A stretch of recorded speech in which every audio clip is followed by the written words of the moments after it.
And now, dear ladies and gentlemen, our second panel is titled Learning from the Past, Teaching for the Future, and I will have a pleasure to moderate it. Before the panel starts, Dr. Tomasz Cebulski, again Tomasz, will deliver a short lecture entitled Can History and Memory Heal Us? Polish-Israeli Relations. So, Tomasz, please, again, the floor is yours. Unmute. Thank you very much. I promise I won't be that present in the next part of this conference, so it's just for the beginning. Yeah, the question is whether the history and memory that we talked so much about might actually work in our benefit and may actually work in order to heal us or get us closer. Polish-Israeli relations, which were re-established in late February of 1990, shall have reached maturity by now. At the age of 30, you would expect it's time to leave behind the emotional and conflictual period and replace it with a more rational and cooperation-oriented one. But we cannot escape from the fact that in the result of 20th century, there were two separate communities of memory that were created. In the beginnings of the early 1990s, that were marked with emotional laden conflicts in which two communities of memory, the Polish and Israeli, confronted each other at high speed and clashed of interpretation of a common contested at certain levels history. Interwoven and interdependent for centuries, those two communities were brutally torn apart as a result of nationalistic politics in the 30s and later on the Holocaust. The trauma in the aftermath of war left Polish-Jewish relations mutilated, causing mental and progressive physical separation. The post-war chaos and murder emphasized feelings of betrayal, but this time it was a different betrayal, because this time in an after-war reality, it was a betrayal by my state. Or most painfully, it was sometimes a betrayal by my neighbor. This betrayal was felt even more keenly coming immediately after brutal occupation. The German Nazi genocide, which was at first external to Polish-Jewish shared past, was at the same time one that exploited the pre-war stereotypes. The betrayal came at the time when the victims of this genocide were at the most vulnerable. Many expected to be accepted and suited in their old homeland. Let me start a presentation now of a couple of pictures.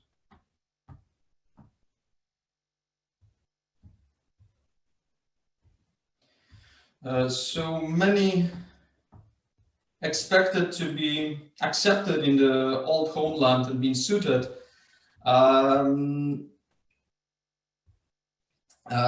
The cultural, moral, and identity betrayal added another layer to the post-traumatic stress disorder.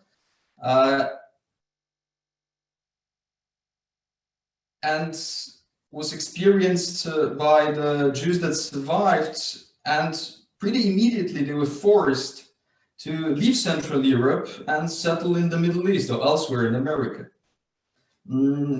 This sense of betrayal for many became pretty much the last emotion associated with their own homeland.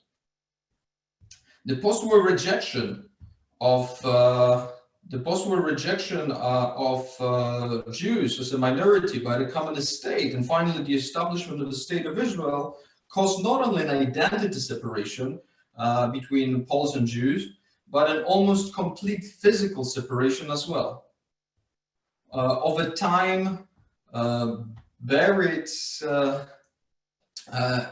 and silenced traumas have produced a love and hate relationship in the Polish and Israeli communities of memory. Love in this equation was more sublime and related to culture and language, whereas hatred is reserved for people and based on the cumulative sense of betrayal that emerged during the mayhem of transition that Poland underwent from being in the grasp of one totalitarian system after another.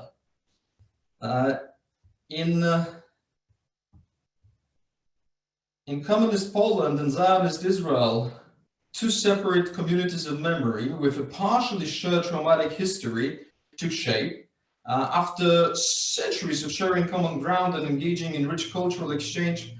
Polish-Jewish, or this time already Polish-Jewish-Israeli relations were relegated to a political freezer. And here I'm talking about the Iron Curtain. In the academic discourse about the construction of national identity, Poles and Israelis are recognized as being among the nations which are most sensitive to history. They tend to have a strong connection to these countries' pasts and a sophisticated historical awareness as part of their self-identification, and these get processed as fundamental elements of national autostereotype. National identity and self-awareness are very easily dogmatized, losing objective distance from the communities they describe. Nationally constructed identity is defensive in light of criticism and resistant to be corrected. This is because a noticeable change in elements of identity and national self-awareness can lead into a major cognitive dissonance and shake in the very foundations of a given society. Collective memory has become a debated territory where various groups consciously fight to transform the narrative about the past of their nations in order to fit into the current political opinions, this at the same time influencing the future. And a few words about jump-starting relations once more.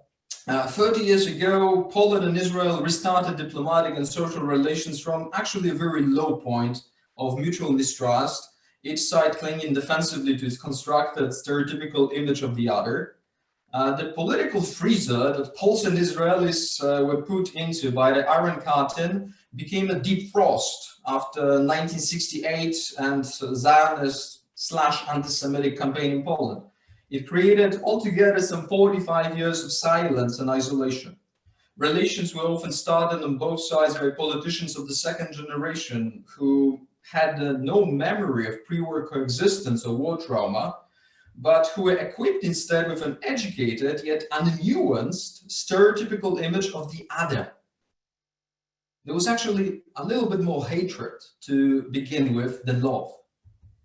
At the same time, and against all odds, there was a deep social and political need to re-establish relations, supported by the hope that diplomatic changes in Poland would create a fertile ground for investments, political cooperation, and at the same time confrontation with complicated history. Objectively and rationally, the normalization of mutual relations seemed to be a win-win situation for both partners. But in Polish-Israeli relations, it's often the subjective and emotional that takes center stage. The relations started with conflicts. So the Polish and Israeli communities of memory, let me share the screen again.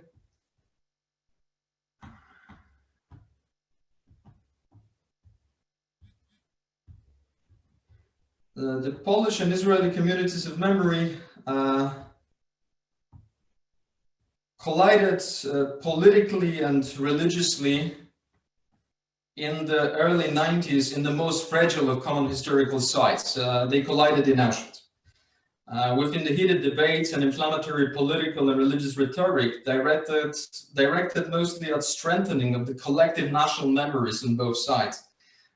There proved to be enough individuals in this very conflictful situation. There was enough of individuals of goodwill who at the same time possessed an understanding of historical facts to create common and trusted institutions like the International Council of State Museum Auschwitz-Birkenau, later or today known as the International Auschwitz Council, which very often became an institution resolving not only historical issues.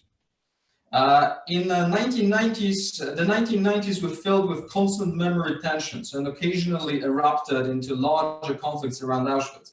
At the same time, there was a successful normalization of relations through a policy of small steps promoted by respected individuals like Władysław Bartoszewski or Szewel Weiss.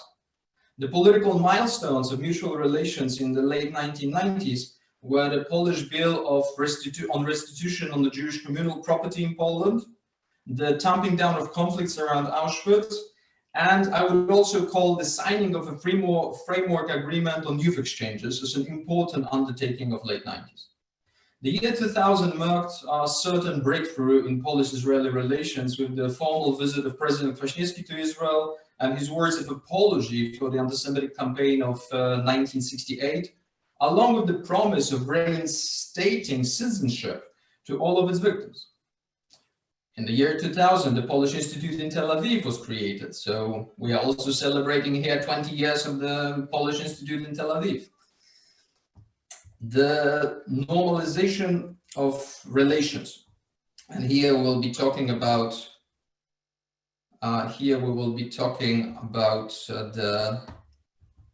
the period of 2000 to 2015. I'm just trying to leave the screen sharing.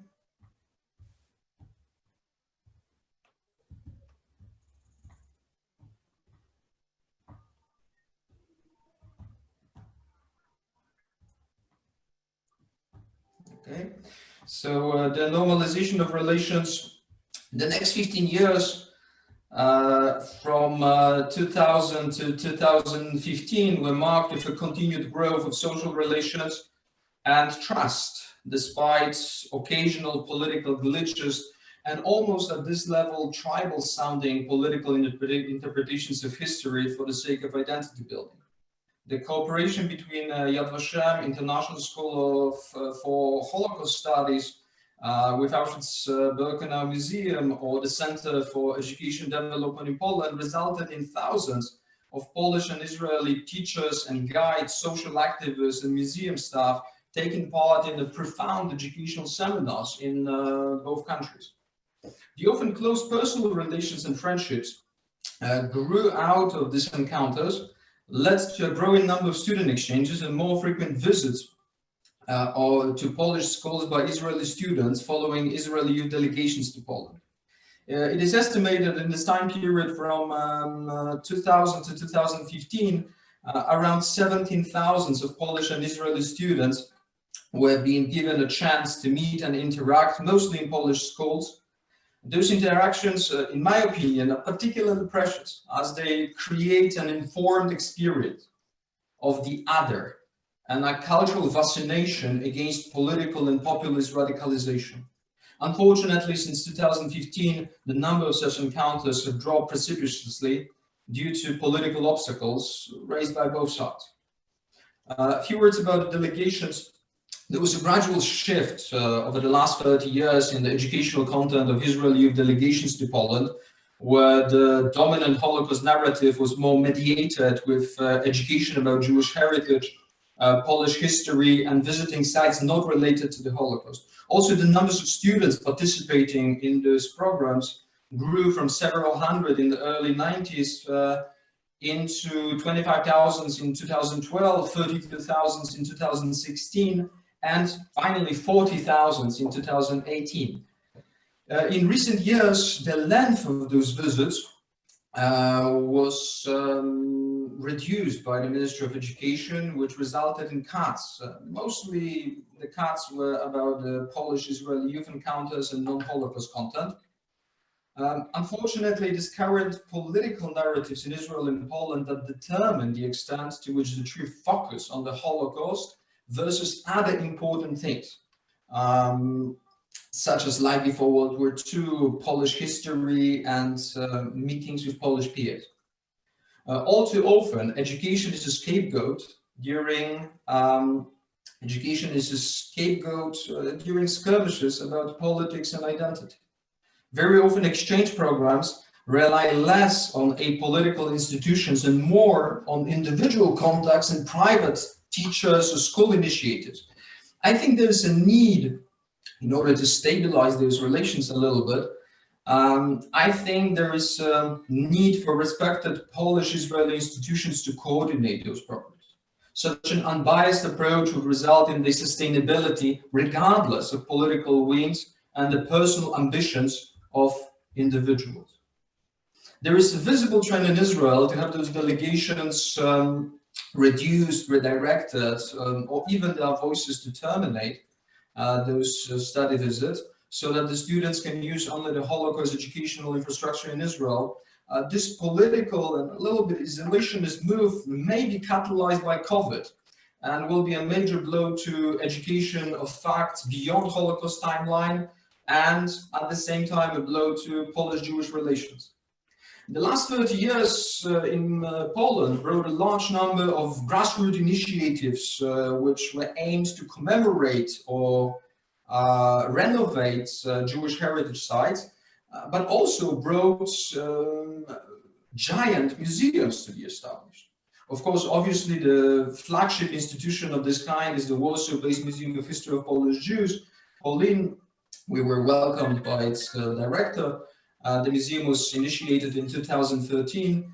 The museum, with its 8 fact-laden galleries covering 10 centuries of Polish-Jewish relations, greatly extends the spectrum beyond the 5 years of traumatic World War II events and the Holocaust. It offers a well-documented, stereotype-free context of pre-war life, which is essential in understanding the Holocaust. Such bird's-eye view of the complexity of Jewish life in Poland offers also a good fact-based line of defense against simplistic, politically created national dogmas and stereotypes. I wanted to talk also about another very interesting phenomena which develops within the last few years. I've called it neither delegation nor pilgrimage. Very interesting phenomena is taking place in the sphere of tourism, and it's a part of official delegations and largely beyond control of institutions and politicians. It started in 2013 when Israel signed the first open sky agreement with the EU. Distance, costs, and security measures were traditionally had been traditionally quoted as major obstacles to the development of Polish-Israeli social relations and youth exchange. The result of the signing of Open Sky Agreement by Israel was an enormous growth of privately organized tourist visits by Israelis to Poland and Poles to Israel. For the first time in our mutual relations, yes, and I really mean that, for the first time in our mutual relations, there was an affordable and massive channel of direct communication and interaction, which was not mediated or framed as a Holocaust delegation to Poland or a Catholic pilgrimage to Israel. In 2012, an Israeli government tourist office opened in Poland to facilitate tourist relations, which over the next several years led to a highly visible billboard campaign promoting Israel in major Polish cities. In 2019, Israel was visited, so only last year, I know that with a perspective of the last 6 months of certain closure, the last year seems like an eternity ago, but only last year, Israel was visited by over 150,000 of Polish tourists, while 255,000 Israelis explored Poland. Of that number, I'm estimating around up to 70,000 of Israelis, 60 to 70,000 of Israelis took part in various organized and content-controlled Holocaust delegations, which leaves 185 who traveled for leisure, business, or education, or just in passing somewhere else. This growth in travel coincided with the most serious diplomatic spots in the last 30 years over the new politics of memory in Poland. That's also an interesting coincidence, I would say. A special mention should be given to all kinds of attempts of refocusing our attention and building new memory. I believe that there's no better way to work out stereotypes than a personal, unmediated encounter and face-to-face experience with another human being. I can spend hours teaching an academical course about stereotyping and combating stereotypes, and I will not reach the same results than 5 minutes of a face-to-face interaction of two people who have certain stereotypes. Such an opportunity to interact was the September 2019 Polish-Israeli Female Entrepreneurship Forum titled How Women Do Business in Poland and Israel. It was rationally planned, data-driven, and culminated in being one of the largest projects of Polish public diplomacy in Israel. 300 participants, 7 panels, and some 50 speakers created an atmosphere of common focus on the field of contemporary social issues. A few words about a new confrontational politics.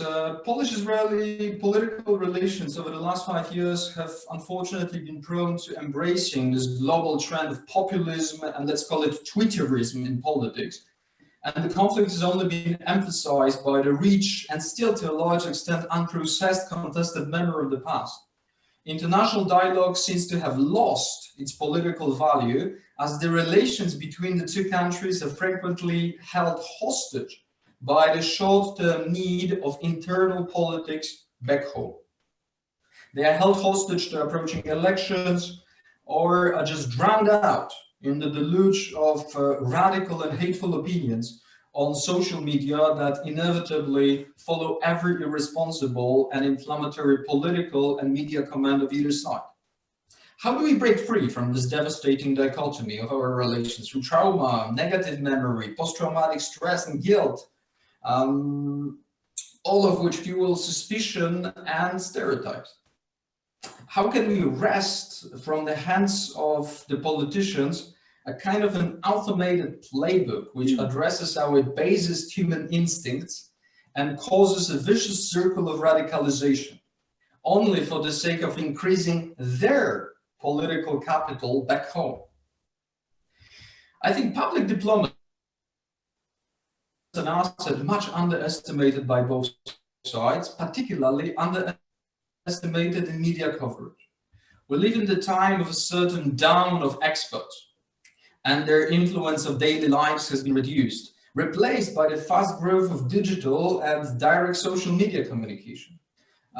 It's actually true that an influential YouTuber or blogger can have a much bigger impact on our mutual relations than yet another angry face of a politician, especially within a certain generation. In spite of the significant impact on education, art, and business initiatives, of course, the political framing still defines and constructs our collective national identity in relation to each other. Politicians, assuming they are representatives of the society, are still the gatekeepers and greatly influence how history is presented and memory is coined, especially in our official international relations. The primacy of domestic policy over international relations will probably always exist. And the Polish-Israeli case is the most common reason for in the Polish-Israeli case, this was the most common reason for the recent diplomatic spouse.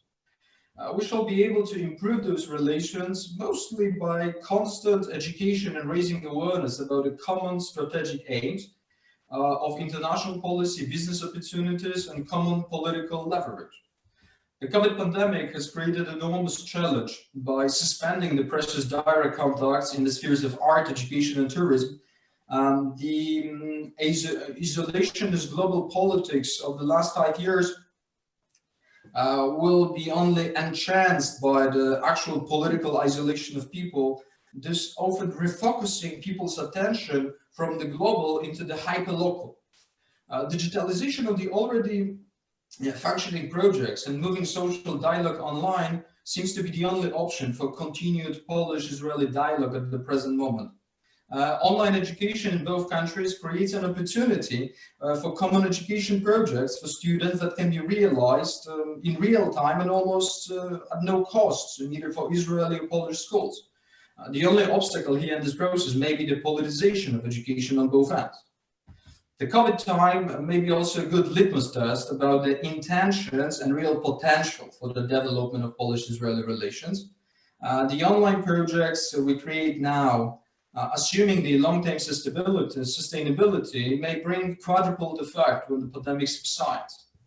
Confronting stereotypes, and that's a certain universal truth, I would say, in all kinds of relations. Confronting stereotypes, facing traumas, and developing dialogue needs time, space, and rationality.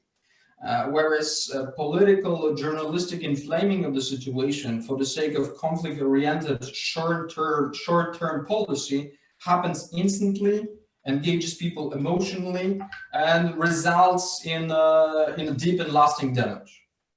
I'm about to finish, but before I finish, I will try to answer the question. So how can the history and memory heal us? Luckily, within the last 30 years, Poles and Israelis have worked out many shortcuts that bypass official political channels for the sake of building bridges and understanding.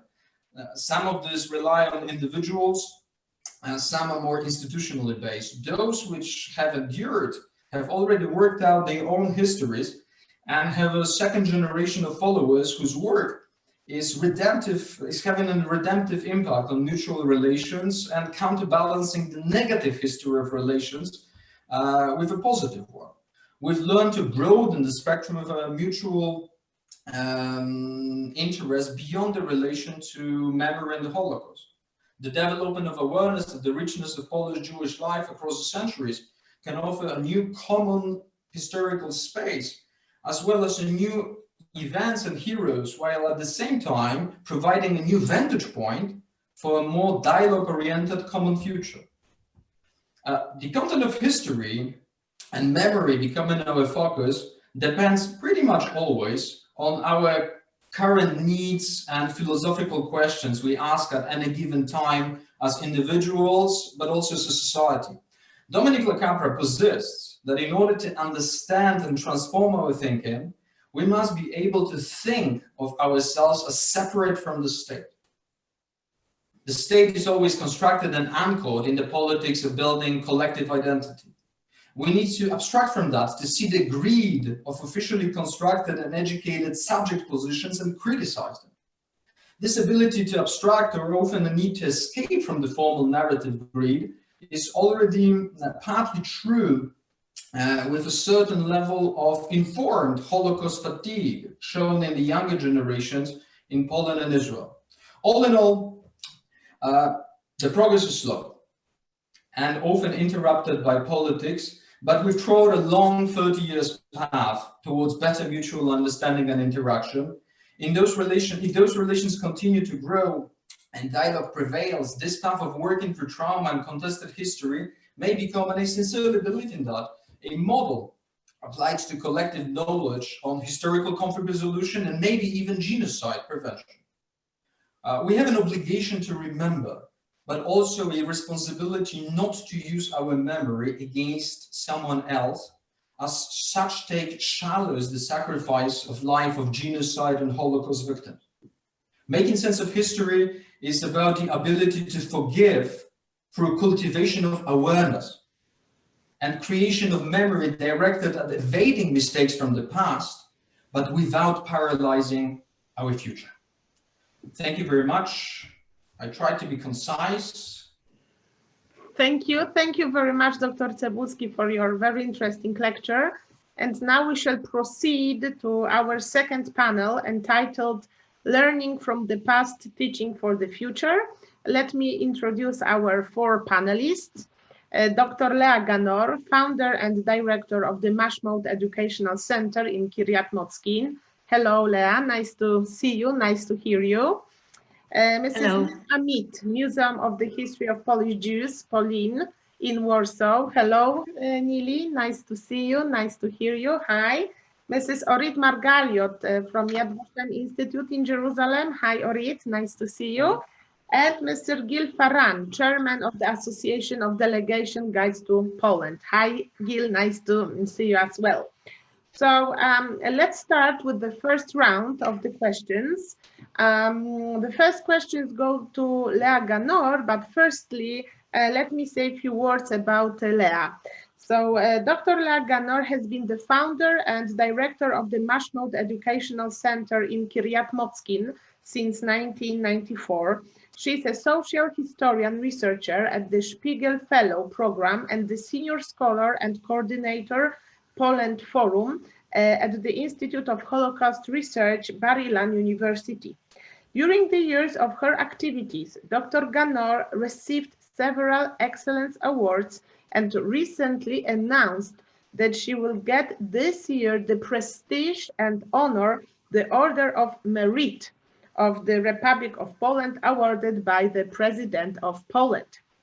So, Lea, the question for you. For the last 15 years, you've been developing projects between Israelis and Poles at the Mashmaut Center. Could you please describe these projects and their goals? Thank you very much. Thank you very much for all the organizer. It's really a very moving conference. I would like to share with you some examples for our work during the last 15 years. So I will share the presentation to show you how we can build bridges between people. And because we believe in building human bridges between people in both countries, in Poland and in Israel, in different kind of levels as pupils, students, teachers, and the entire community. So I have only 5 minutes and I will really be concentrated in some examples that show that from the personal initiatives with friends in Poland, we build official agreements, twin cities and provinces agreements, because it's not enough that you have a goodwill and you have initiative. You have to work on establishing formal and official relationship, and then after it goes further and further. And we believe in youth exchange, a special program like Young Ambassadors. We started a process of learning what is to be a young ambassador, to break stereotypes between the two nations and in both sides. And after that, we had an exchange delegation between the youngsters for a week in Israel and a week in Poland. And they were hosted at homes of the people, and then they get to know how it is to be an Israeli guy, or how it is to be a Polish girl. And even sometimes there were broken hearts because there were love stories also in this. And it's natural because we talked about the past, but we live the present and we believe in the future to build the bridges. And what I would like to emphasize that the personal connection led me to bring an official agreement with the city and powiat of Włodawa, because my father was born there. And this goes further and further, and it goes also with COVID time, with young ambassadors, with the ambassador of the Republic of Poland in Israel, Mark Magierowski. He met them in Zoom, of course. I would like to emphasize that the connection must be also in the educational level with teachers, exchange and seminar for teachers. So we started many years ago with exchanges, and even our teacher gave lessons in the Polish classes. Here you can see, and also the Polish teachers gave lessons when they arrived to our city in our classes. And it was a long process, a seminar of 2 years to study about the relationship. And of course, we did it all with the cooperation of the Polish Institute, and in the last 2 years with the embassy, the Polish embassy in Tel Aviv, and it's flourished and flourished and grew, and you can see in the picture how we grew.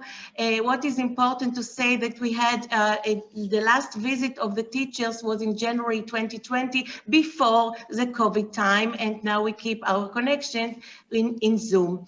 I would like to emphasize that it is not enough to work with the long process with the teachers, with lecturers from Israel and from Poland. And also, I would like to emphasize the ambassador, Marek Magierowski, gave also a lecture in Hebrew to the teachers, inspectors, and directors of the schools. We also work in the academic and cooperation level.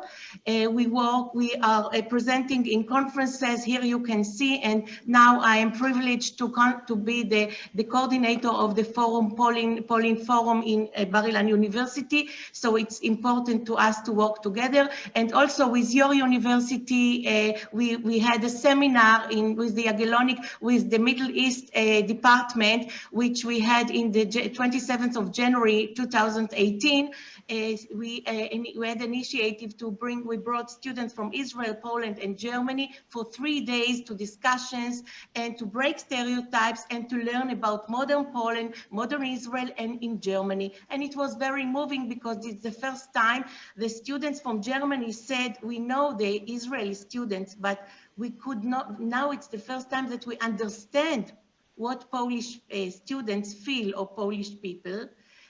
So I would like to end my short presentation with connections between communities, because again, it's not enough that you work with schools, with students, with young students, with teachers. You must work also with the community. And we had a long process to bring it to the community. And the International of Holocaust Remembrance Day is a good opportunity to share together sorrow, conflicts, and looking for the future with Holocaust survivors. So we can see the conference that we had with Holocaust survivors when the embassy, when the ambassador and the representative from the Polish embassy were in this ceremony and conference. And let me say that some of the people in this picture are not anymore with us. Last week, Itzhak Reichenbaum, which was a young boy, 10 years old, he got to Auschwitz, which stands here near Marek Magierowski, died from COVID, he and his wife. So it's also, we cherish his honor.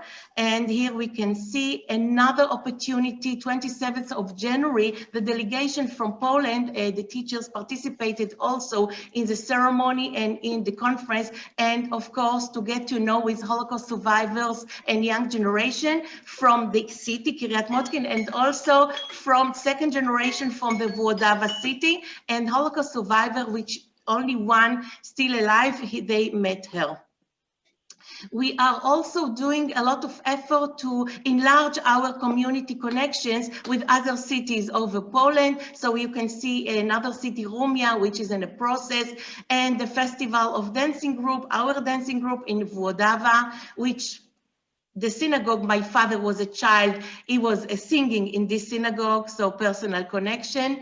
And also we work with the Polish Institute. You can see the exhibition, my Jewish parents, my Polish parents, together with Holocaust survivors and also guests from Poland and students that are participating with this. We have Polish lessons for the community and Polish guides. Of course, again, thanks to the Polish Institute. And COVID period, lots of programs. We continue. We had a virtual Holocaust Remembrance Day with English subtitles. It was observed by teachers from from Włodawia and other cities in Poland and also community. Now we have 2 new programs that are going on virtual with students school, with the Ben-Gurion school in Kiryat Motkin, with the elementary school from France, and the 2 teams, teachers, students are working together on a program to learn about Ben-Gurion, of course, and about the countries and the cities.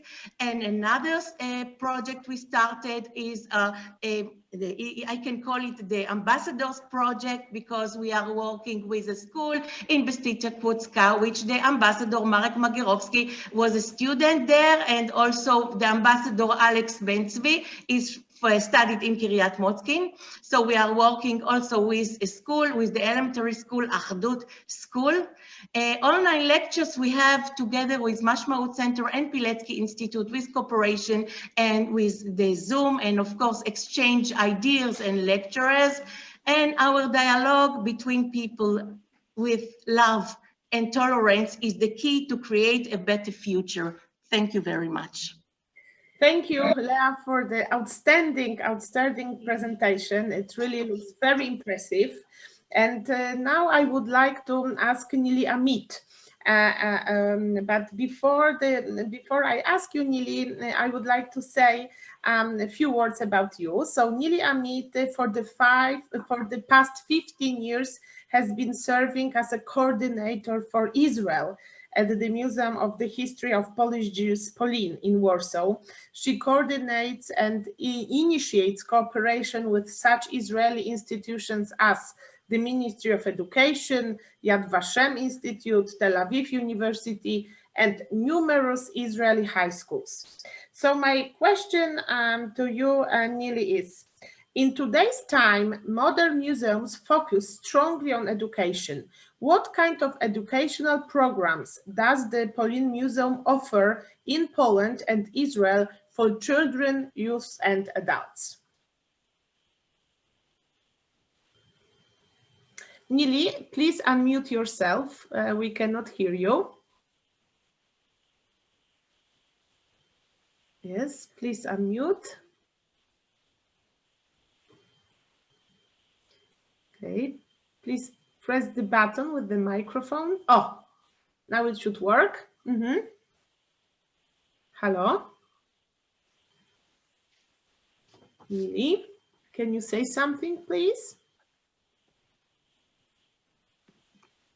Okay, let's try it once again, please. Okay, I'm afraid we have some technical issues with the sound. So Nili, if you don't mind, please take your time to solve the problems, and let me switch to Orit Margaliot. Orit Margaliot studied history of arts and Holocaust history at the Hebrew University in Jerusalem. She has worked at the International School for Holocaust Studies at Yad Vashem since 2000. Among her different positions for the 13 years, she was the head of the Polish desk in the European department. She's currently the head of training, professional development, and curricula development at the Educational Guiding Department. She also runs a course for Israeli guides to Poland at Yad Vashem. She has also been a guide to Poland for educational groups since 2002. So my question to you, Orit, is, what are the educational goals and how are they implemented in the work with the various groups at Yad Vashem? Please, the floor is yours, Orit. Thank you, Eva, and thank you very much for having me here today. I think what I will address will definitely correlate to Tomek's presentation and to things which were mentioned already by Leah. When we speak about educational goals, I think the umbrella goal is really to found a dialogue, and on the basis of that, to be able to create a much more complex image of history and through that of connections and narrations. If we break it down to specifics, we are actually speaking of trying to find commonalities and differences between the two groups, and to base on that, not only a discussion and the complexity, but also to encourage in that way the understanding of narrations. Through that, also to create, as also Tomek has mentioned, the importance of a personal connection. And this is something we truly understand, its great importance, and doesn't matter if we speak about educators or of students, the need to create this personal connection through personal meetings, which can encourage also curiosity, openness, as well as to encourage them to study and to broaden their knowledge. And maybe the last educational goal, which is also a byproduct of working with educators, but definitely an important one directed also to youth, is to create a dialogue between the fourth generation. In order to show how this is implemented, I would like to share with you a few images. And in order to show this implementation, I will divide my short presentation to three groups. The first one is training of Polish educators. And you can see here just a few examples throughout the years, speaking of Polish educators training, not only at Yad Vashem, where we conduct a couple of seminars annually, but also having seminars abroad with cooperation, if with the Jagiellonian University every year and the Summer School for Holocaust Studies, and if with other organizations. And one of the extra things that we can see here is also what happens with the COVID, the need to find a new method of communication as traveling is impossible at this point. And one of the maybe great initiatives of the head of the Polish desk at this point, Katarzyna Czerwonogoła, is opening a Facebook page for Polish teachers, which they do not have to be part of a specific organization, but they have a floor for a real educational discussion and exposure to different materials. And this is also done, and you can see here some examples, throughout having online sessions, meetings, if with survivors and if historical and methodological training. So this is from the point of view of Polish educators. Another point that is important regarding educators is having also international seminars in cooperation with different organizations in Poland. You can see it, the photo above over here, up to the left, one of the seminars that was conducted, an international educators graduate seminar of the European Department with a cooperation with Bramogocka in 2008 in Lublin. Also, this is done numerous times also with Auschwitz Museum. And you can see another thing that is interesting, and this is working with Polish youth in Poland throughout the follow-up seminars that we conduct, also coming a year or so after a seminar that is at Yad Vashem, to meet the graduates and to discuss with them further on their educational work, also facing different challenges, also meeting with students. And you can see here 2 implementations of these meetings working on in one of the workshops. These are just some of the organizations and institutes that we cooperate today. And one of maybe another very important educational program that we can find is what you can see in front of you. And this is something that was established already between Yad Vashem and Auschwitz Museum since 1993. And these are annual seminars on one hand for Polish museum workers and educators who come to Yad Vashem every November for a seminar, and Yad Vashem employees who go to Auschwitz Museum and are exposed there to the local narration, as well as to the culture and the history, which is something very important as part of the bringing together and closer in the understanding of each nation. The third issue that is important is regarding the journeys to Poland. And Tomek addressed this also in his presentation. I would like to relate to this in 2 aspects. The first is training guides to Poland. And that is something that Yad Vashem has been doing from the beginning of the excursions to Poland from the 90s. And this course, which is very important in the understanding of laying the foundations of historical context, of presenting not only, of course, dealing with the Holocaust, but also with pre-war life Polish history, and also the aftermath of the Holocaust, and having a broader understanding, along with, of course, following methodology. And this has a great impact regarding also what is later on implemented in the actual journeys to Poland.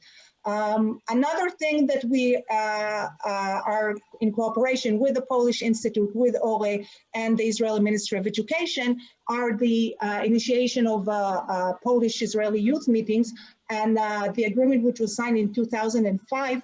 And you can see here again some of the outcomes of these, the products of these meetings. And in order to enable and conduct not only a social meeting, which is important for itself, but to have also an educational meaning. One of the materials which was created, and I think it's one of a kind today in the world, is this only, and they brought you only very few examples of this booklet or guiding book for youth meetings, which enables on one hand historical backgrounds for the educators, as well as offering different workshops that can be historically based, integrative, as well as cultural ones. I'll just maybe mention the most successful workshop maybe that we can speak of in these youth meetings that we know which was implemented throughout the years is the one that deals with heroes, and seeing that there are not so many differences between Israeli youth and Polish youth, and eventually youth is youth and connects in different ways. And this is of course something that is very important. And I'll end with the final maybe statement that because 15 years already have passed, at the moment this educational guiding book is being updated in order to meet also the youth of today, which has changed in many ways from 15 years back. So thank you very much. Thank you very much, Amit, for your very interesting presentation. And now Gil Faran. Gil Faran, chairman of the Association of Delegation Guides to Poland. guide of the Israeli delegations to Poland, Holocaust researcher, active in commemorating Holocaust victims throughout Poland, engaged in bringing together hearts and openness between the two nations.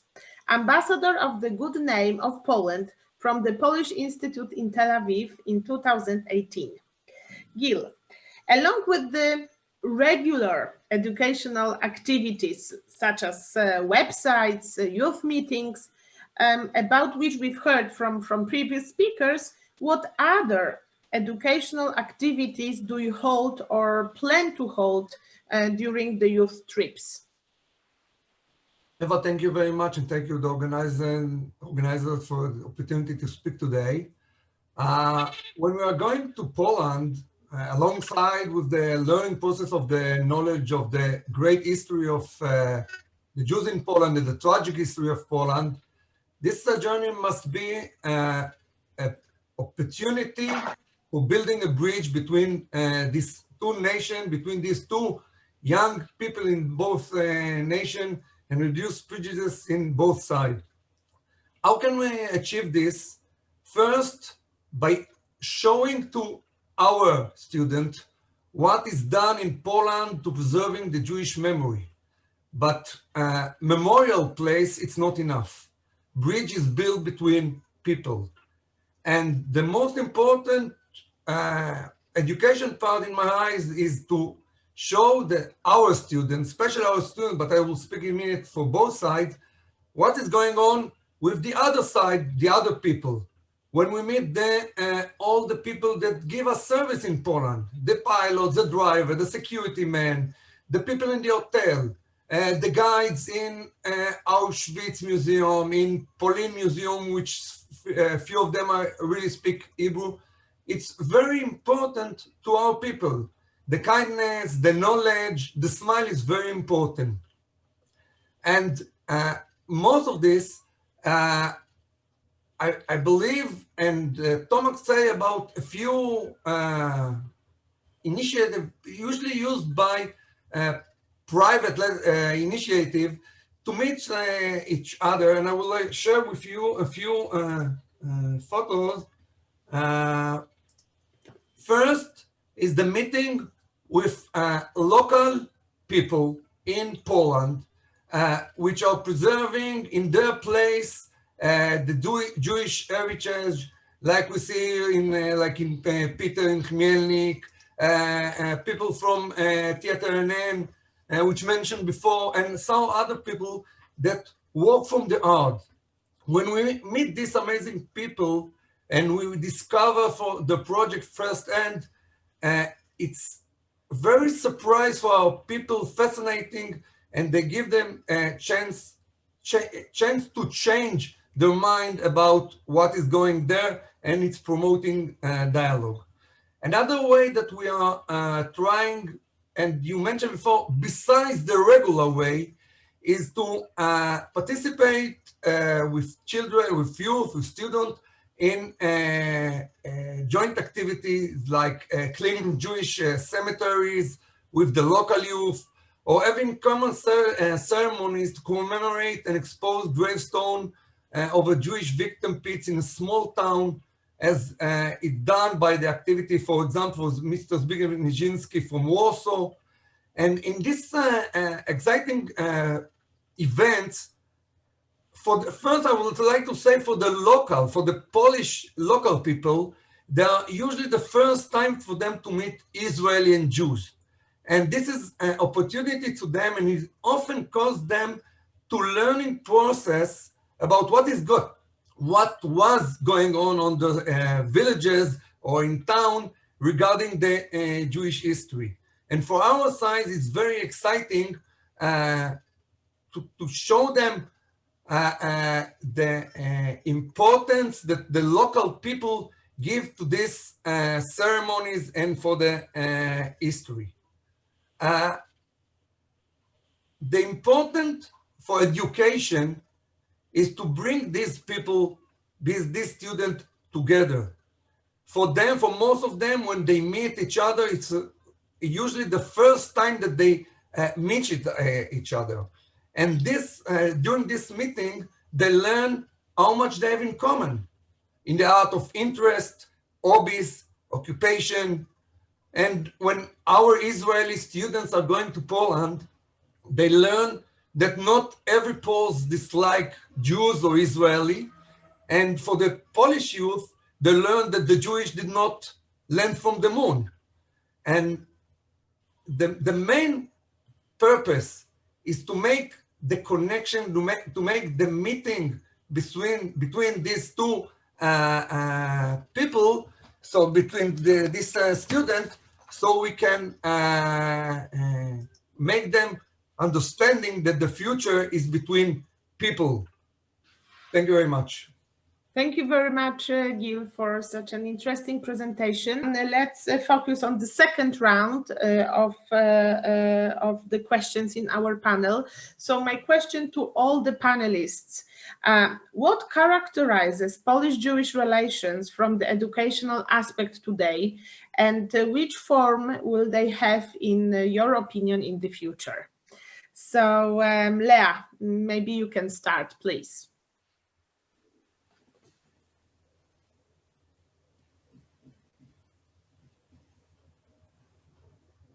Okay, I guess that we lost also Leah, so maybe Orit.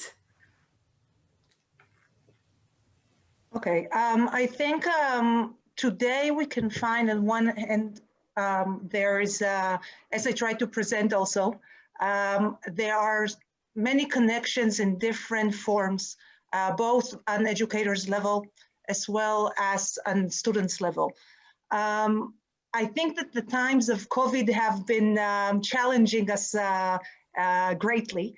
And one of the ways that also, or maybe one of the pros of this times, is that it, on the other hand, enables us now to broaden and to live, maybe place the foundation of to what we used to be in also Polish Israeli youth meetings, as we do not need to look at the trips at themselves and to see how they fit the itinerary. We do not have any restrictions this way.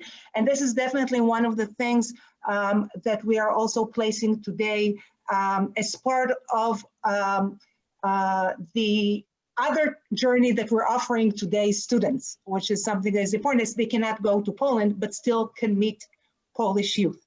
Another thing that is maybe important regarding students, if I started with, and that is there are different projects that are being conducted today, which again, only with the technological development as well as COVID initiated these possibilities. And these are through a communication between two different art schools, one in Poznan, one in Israel. If it's through also a project of reading together, of working on a journal from the time of the Holocaust together, and creating a sub-website as the peak of this project. And maybe one last thing regarding students, and then I'll just say one sentence or two sentences about educators, because I know that the time is limited. And that is one of the projects that, again, was initiated now in the municipal level, is one that we're working with Holon, and they are now commemorating, the students are creating Wikipedia entries of the places that the inhabitants of the city are descendants of, according to the cemeteries in the city. And we hope that the next level could be also cooperation with Polish youth. And this in a way combines together also what Gil spoke of creating a commemorational project together. Just one sentence regarding educators, not connected to COVID, but also for the long run.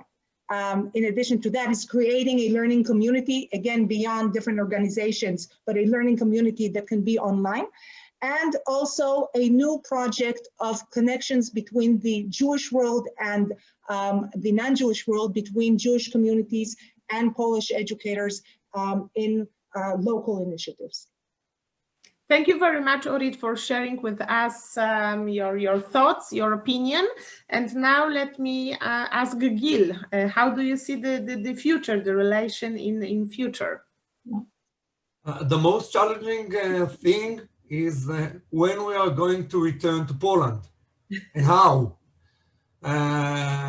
When the COVID ended, who knows? how going to be our journey when we able to go? How many people will, how many students will go to Poland? Because some of them, some of the parents, them and the parent will fear of the COVID. Some of them will have economical problem. So the most challenging, beside all the project that going on during the internet for the coming year, it's the when we can go back to Poland and make this learning process for our student and make this potential meeting between both sides happen. This is the most challenging for the future, but it's not up to us. Yes, definitely. It's not up to us. Lea, I'm back. to add something. Yes, you are back. Okay, great. Technology, all the internet fault, so I'm from the telephone. About the future, if I could, can you repeat a little bit the half of the question? Because yes. I could not hear you. What characterizes Polish-Jewish relations from the educational aspect today, and which form will they have, in your opinion, in the future? Okay, this is not an easy question because we have to be focused on some three levels, and when we have cooperation in educational program, we have to focus on the past, present, and future. So how can we do it? I think that we have to emphasize that many things will be on digital form. Even then we will have visits again to Poland, mutual visits, we cannot leave the digital platform. And I think that in the digital platform, we can do many projects together, like we are planning to do together with school, learning together online lessons, and then to produce something like virtual exhibition, a virtual maybe a collection of a project. For example, if we are doing it in a city like Płonsk, then the students will learn together about the city, about the country, and about Ben Gurion, and then they will produce an exhibition. We can do it in the levels of the universities and teachers with online seminars, like I'm starting a seminar tomorrow for teachers in Israel, and also teachers from Poland will participate on the same time. So we will have a different kind of lectures and different kind of ways of digital ways. This is the future, what I believe, after the COVID. After the COVID. Thank you very much, Lea. Let me just get back for 1 minute to Nili. I'm sorry we are running out of time. We have a delay. So that's why I'm going to call you once again just to say hi to us, because unfortunately we cannot hear you well. And I will try to do something with the background noise. Well, unfortunately, could you please mute your computer? That are responsible for modern technology. Okay. Interfered with our. I shall of course send to you the presentation. I hope you can include it, in the minutes or whatever you will present, after the conference. I'm very, very sorry that I had not the opportunity to tell about our activities, to show you, I think, a wonderful presentation.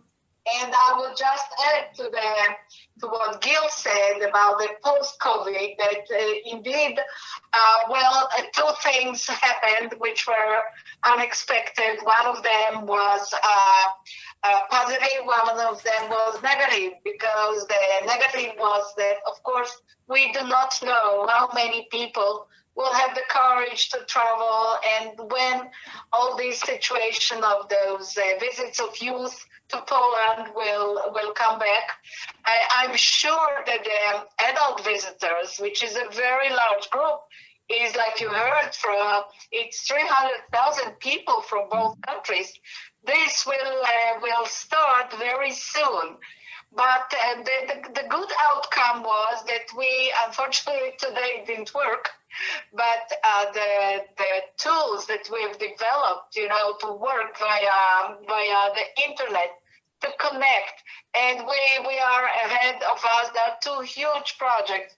One is, instead of the yearly meetings of Polish and Israeli youth at Treblinka and Kosobratsky for workshops, which we do with the Voivoda Mazowiecki for the past 12 years, it will take place on the internet.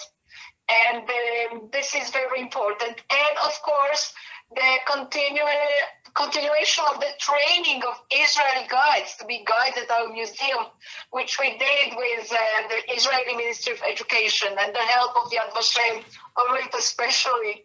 And this continues. We'll keep training Israeli guides to come with Israeli youth to our museum.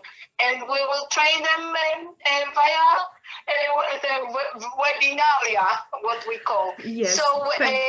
So we keep pushing ahead, each and every one of us in their domain, and I think it's wonderful to see how many people are involved in those activities, and how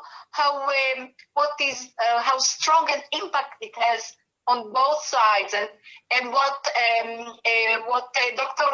Cebulski said, that the most important thing is the involvement of the people, and it's there, and it's very, very positive in both places. Now the politicians do their thing, the people do their own. Thank you very much, Nili. I'm going to disconnect now the telephone conversation. Okay. Thank you very so much. Thank you, Eva, for giving me the opportunity. Thank you. Thank you very much. Thank you. Thank you very much, Nili. I'm happy that we had a chance to listen at least a few sentences, and unfortunately we have a delay, so there is no time for the questions from the audience. So thank you very much, dear panelists, and for your participation and for your time.